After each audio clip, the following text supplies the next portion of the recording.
Interpol is investigating a $12 billion money laundering scheme involving Nigerian and Kenyan businessmen, including former Nigerian Vice President Atiku Abubakar and Kenya's current Vice President Mr. William Ruto. The money is reported to have been looted from Kenya's numerous development projects, including 2 mega dam projects, and hidden in international banks, and is now being channeled back to Mr. Ruto to fund his election campaigns. The international agency has flagged $2.5 billion, which has been transferred between Nigerian politicians and Kenya's banks linked to Mr. William Ruto under numerous businesses registered under Mr. William Ruto's wife and son's names. Interpol has also listed Nigerian Alexander Ezenagu, a banker and lecturer in Dubai, as the operation's money laundering advisor, enabling the businessmen to transfer the questionable funds back to Kenya from where they had been sourced from numerous corruption operations involving Mr. William Ruto and his associates.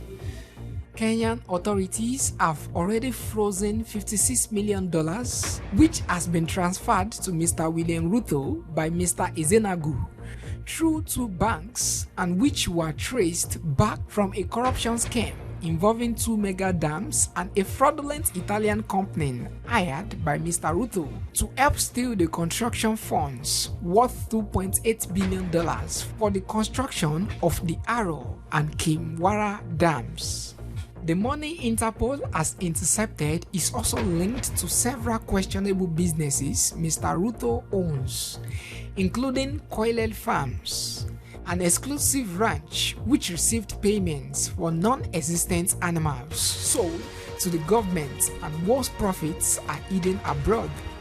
Interpol reports that it is these illegally stored billions that the syndicate is now trying to funnel back to Mr. Ruto, with Nigerian politicians and businessmen taking commissions for their role in the money laundering process. Both Mr. Ezenagu and former Vice President Abubakar are living in the Middle East, where the former Vice President fled to avoid arrest and prosecution for taking part in the corruption against Nigeria. Mr. Ruto has made several trips to visit Mr. Abubakar in Dubai, and it is reported that this is where he was introduced to Mr. Ezenagu, who later married Mr. Ruto's daughter. Interpol has reported Mr. Ezenagu has been used to transfer the funds to Kenya. In exchange, Mr. Abubakar and his Nigerian associates receive a commission for providing false documents to hoodwink investigators. 3 businesses have been identified to receive the illegal money, namely the 680 Hotel, OIT Africa, and Remix Limited, which are all owned by Vice President William Ruto. Interpol has made requests to the governments of Nigeria and Kenya to freeze the accounts involved in the money laundering scheme as they prepare to arrest and extradite Mr. Ezenagu and Mr. Abubakar and complete 2 other separate investigations against Mr. Ruto.